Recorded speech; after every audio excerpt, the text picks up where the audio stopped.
It's lights out and away we go. Nestled in the heart of the United Arab Emirates is the Yas Marina Circuit. But how did this jewel in the desert come to host some of the most famous races in Formula One history? The Abu Dhabi Grand Prix debuted in the year of 2009. The track, which is located on Yas Island, is in the Arabian Gulf. This track, like the Qatar track in Lusail, was designed by Herman Tilke, built in under 2 years' time. This is the first purpose-built track for Formula One since the 1999 edition of the Bahrain track. The Yas Marina track is truly a modern marvel with spectacular views and amazing architecture. The track itself, even with its amazing views, is quite a technical track, and it has gone through quite a few changes over the years. Nevertheless, the battles that it allows for, and all of the overtaking, make it a thrill of an event.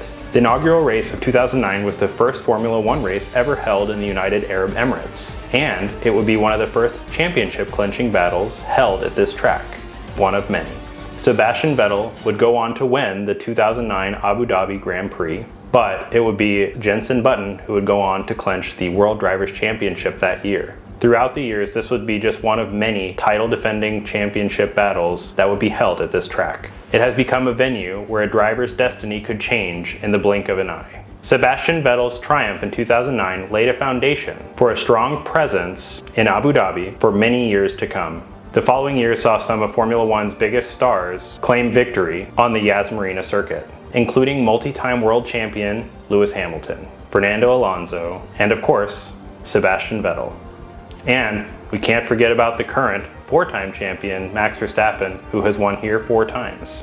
Now let's talk about some of the iconic races that have happened at this track. In 2010, Sebastian Vettel, who then was racing for Red Bull, would become the world's youngest Formula One champion, defeating the driving prowess of none other than Fernando Alonso. We saw years of racing at Abu Dhabi between Vettel and Hamilton, and in 2012, the Abu Dhabi Grand Prix was one of the particularly ferocious battles between the pair. Oh, 2016, Nico Rosberg, Lewis Hamilton, teammates, both in Mercedes, what a battle. Nico would ultimately hold off Lewis Hamilton to secure his one and only title for World Drivers' Championship in 2016 at the Abu Dhabi Grand Prix. Now, if 2021 isn't on your bingo card for some of the most famous racing in Formula One history, it should be. A championship-defining race in the United Arab Emirates, again, not an uncommon thing to happen, was what you could call a nail-biter, with the last lap defining the World Drivers' Championship. A pair of old hard tires on Lewis Hamilton's car and a pair of fresher soft tires on Max Verstappen's car, entering into the final lap behind the safety car, would ultimately lead to Max Verstappen doing some of the most amazing driving and overtaking Lewis Hamilton and going to secure his first World Drivers' Championship. The battle between Max and Lewis for the 2021 World Drivers' Championship was some of the best racing that Formula One has ever seen. From the very first race in 2009 to the unforgettable battles of recent years, the Abu Dhabi Grand Prix has become more than just a race. It has become a symbol of Formula One's growing global appeal. It's a place where championships are won, champions are made, and where history is written. Now let's talk about this year's race. Going into the 2024 Abu Dhabi Grand Prix, we've already crowned a 4-time world champion, Max Verstappen. However, the Constructors' Championship still hangs in the balance. McLaren and Ferrari are neck and neck, with both teams trying to scratch up as many points as they possibly can. My predictions for the race are pretty simple. Max Verstappen has dominated here for the last 4 years. It's not far-fetched to think that he would win a 5th race here and tie Lewis Hamilton for the most races won in Abu Dhabi. I do believe that Max Verstappen will come on top. With the form that the Ferrari team has shown in the past few races, I also do believe that they have a good chance to score top points here this weekend.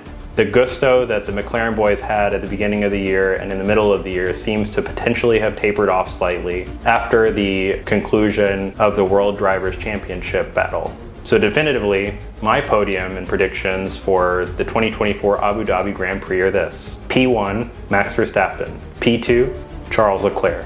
And coming in P3, I have to give it to my boy Lewis. After his last race in Qatar, which was rather disappointing, Lewis deserves to have one last go-around in a car that has won him many championships in the past. I mean, the guy's won here 5 previous times. Is one more podium too much to ask?